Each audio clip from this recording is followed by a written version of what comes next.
BJP అసలు ఎవరన్నా పట్టించుకుంటుందా? Social media యాక్టివిస్టులు ఎంతమంది ఉన్నారో పోనీ కనీసం వాళ్ళకి ఐడియా ఉందా?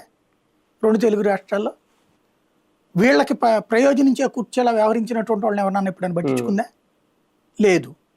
అక్కడ సమస్య ఏంటి? వీళ్ళెవరు కూడా వాళ్ళు మెయింటైన్ చేయట్లేదు టీంని, చేస్తే అయిపోయింది అంతే. అది ఆయన గుర్తు చేశారు. ఎందుకంటే భారతీయ జనతా పార్టీ ఎదుగుదలకు కారణం సోషల్ మీడియా. కన్స్ట్రక్టివ్ గా రాయగలిగినటువంటి వాళ్ళు బోల్డ్ అంతమంది ఉన్నారు, దానివల్ల సాధ్యమైంది. దాంట్లో అలా రాసేవాడు ఎవడు బీజేపీ నాయకుల దగ్గరికి వెళ్ళి కనబడ్డాడు. బీజేపీ నాయకులు వాళ్ళని పట్టించుకోవాలి. ఇది జరిగిపోతుంది దశాబ్దంగా, ఇప్పటికీ నడుస్తుంది అదే.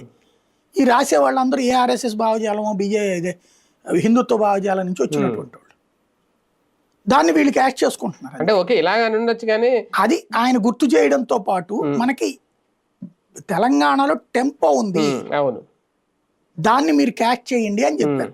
ఇది నెంబర్ 1.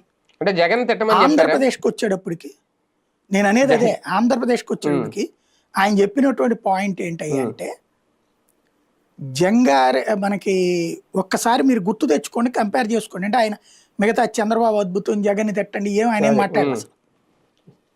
ఏం మాట్లాడారు? అది మాట్లాడి మీరందరూ మన పార్టీ తరఫున పనిచేయడం అనేసి వాళ్ళ పార్టీకి బాగా వదండి అని ఎవడని చెప్తాడా?